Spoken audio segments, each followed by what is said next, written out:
There's a lot of fear and uncertainty everywhere on the news, social media. All the conversation is around just one thing. And everything we're feeling is fear and uncertainty. You don't need to look too far to see, oil prices are plunging, markets are crashing. There's the constant headline on doom. It's like those movies that we watch. It's very normal to feel very alone, to feel anxious, and to not really understand what's going to happen next.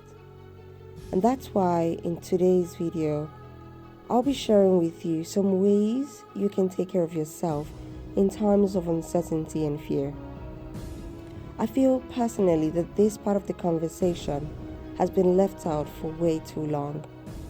I know that every aspect is important, all the physical things we need to do, the social distancing, all the precautions, but we're not talking enough about the mental health implications, the consequences of all that is going on around us. People are being affected differently. People are the victims. People are friends and families of the victims. People have lost their lives, and people are worried that they might be next. Let's talk about some things we can do.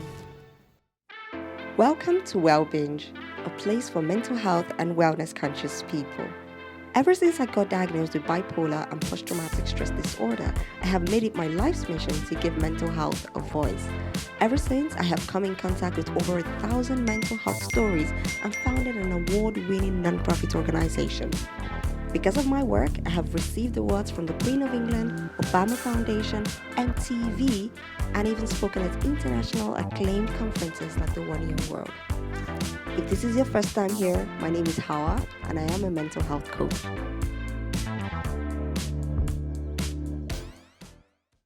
So you already know that these are uncertain times, and it almost feels like those movies where the world is coming to an end.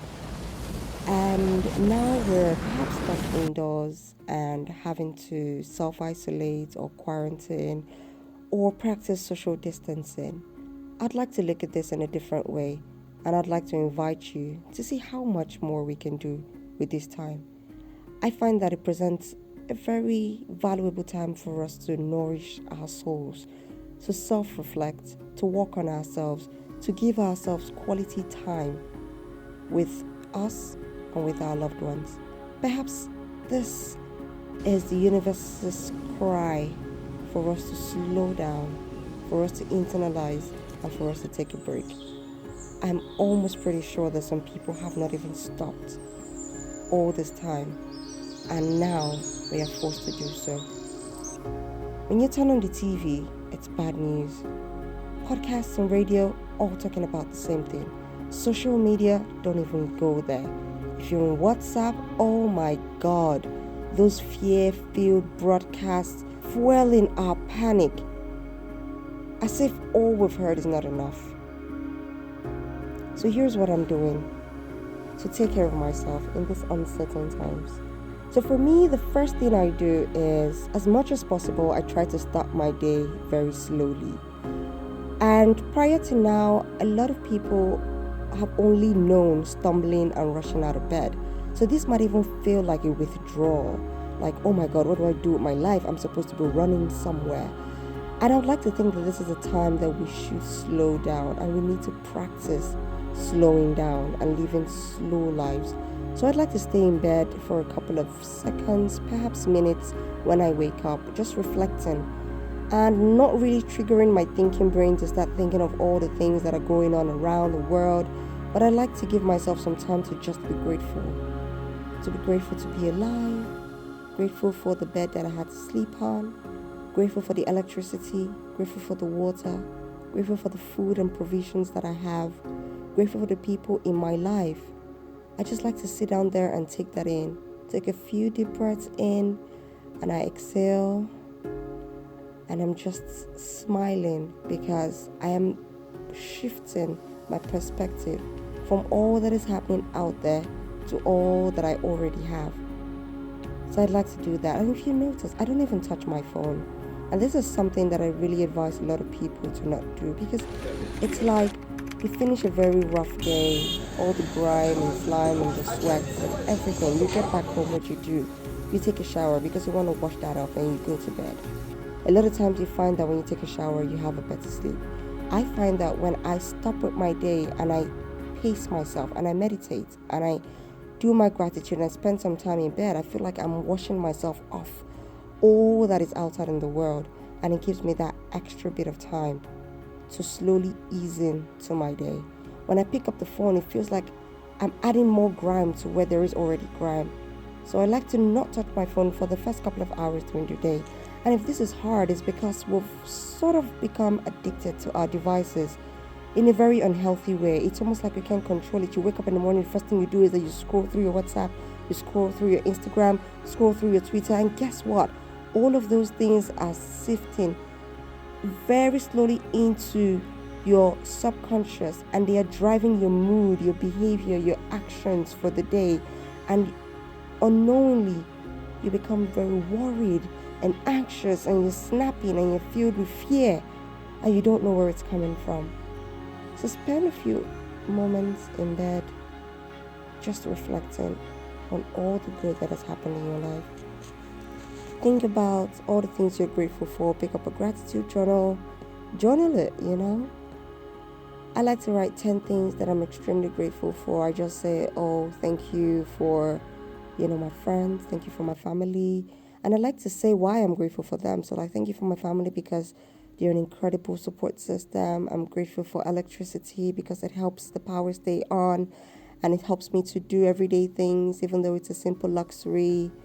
And all of that just helps me put things into perspective. And then I move on to pick up a book that maybe is like a daily devotional, or a book that I just like to read like a few pages every morning, something that I know sort of nourishes my soul. So I do that just to get my day started. And I feel like these will help put you in the right frame of mind.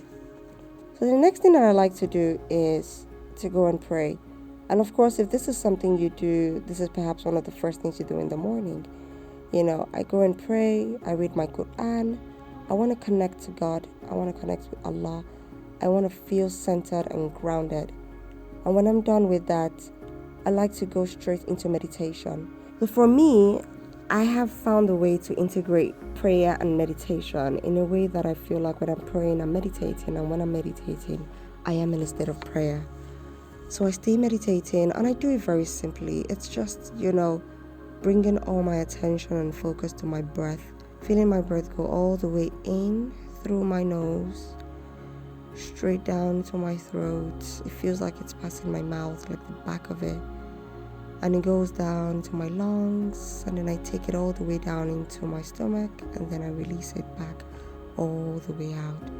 And I keep doing that, just maintaining the focus on the breath. I find that it helps me go inwards rather than staying outwards. And then I do a little bit of breath work, and then I commence my day. And one of the things that I really love to do when I'm commencing my day is to listen to something really uplifting, like a podcast, inspirational music, something calming, or I listen to an audiobook that I really, really love. Usually I read books or I listen to books that are about the mind, consciousness, psychology, mindsets, things that I generally feel are not talked about enough in our life. Just see how much time has passed and we haven't even picked up our phone to look through social media or anything. One of the tips that I highly, highly recommend is turning off your data before you go to bed. I do that a lot, and I sometimes don't turn on my data till 11 a.m. the next morning. So guess what? I get to have a 12-hour detox at least every single day. And this helps me to not just, disconnect from the world, but I feel like it's such a healthy practice for everyone in terms of being disciplined enough to take our minds and our body and our thoughts away from all that is going on out in the world and be centered and be present in this very moment.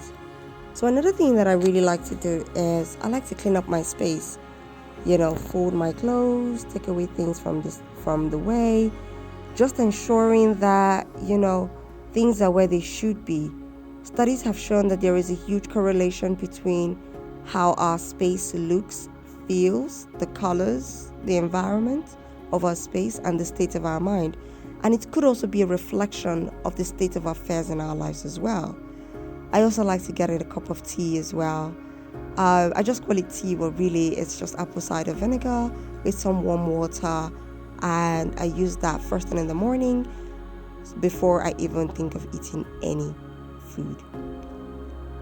And then as you go through your day, maybe eat something, cook, watch feel-good movies or movies that inspire you or keep you connected or put you in a deep state that help you think about your future, help you think of some things that are larger than yourself, that help you think of all the impact that you could be making in the world. I generally love to do that. At the moment, I'm watching 100 Humans on Netflix, and I find it pretty interesting as somebody who, is in the space of psychology and the workings of the mind. I find some of the experiments really interesting, and I feel like you will find it too. Or if you want something a little bit more inspirational, I'm currently watching The Life of C.J. Walker. I feel like it's something really interesting as well, that I feel like everyone should watch irrespective of their race. And just because we are distancing doesn't mean that we're disconnecting. I feel this is so important for everybody to hear. Just because you're alone doesn't mean you have to be lonely. You can connect with people. Now is the time to pull out your phone and make that video call, connect with your parents, connect with your siblings, your nieces and nephews, your friends. Do video calls. Sometimes we take each other around in our day. We're cooking and we're video calling and we're like, oh, let me speak with the kids, and all of that. And that can be incredibly helpful to help all of us process all that is going on. And just as the day goes down, again, it's almost like what I do in the beginning of the day, I try to do that to ease into the night. And that is, again, going off social media, reading a book, going back to a podcast, going back to journaling, going to bed, and doing a gratitude, and I fall back asleep.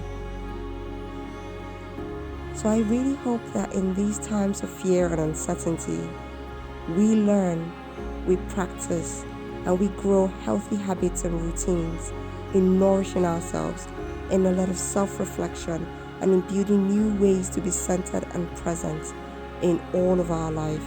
I hope that when all of this is over, we would have created better habits and healthy practices that would help us in such times and in times where everything just seems really nice. And I do hope that this helps you, it inspires you, it helps you see that it is possible to stay grounded in times of fear and uncertainty. If you have found any of these remotely valuable, or you have used any of these, please share in the comments and let us know. Let me know. I'd definitely love to read it and reply. And maybe somebody's reading the comments as well and wondering what other tips are there. That will be incredibly valuable to the person as well. And if you have any comments or have any questions of how you're handling all of this or how you should handle certain things, please put it in the comments as well. I would love to respond, and I'm sure other people would like to give their feedback and perspective also. And if you just have any ideas on what else I should put out in terms of content regarding these times, absolutely share with me and I will respond. Until next time, maybe take a picture of this video, put it on your Instagram to share with people, tag me at well.binge, and I would feature you in my stories or in the next video.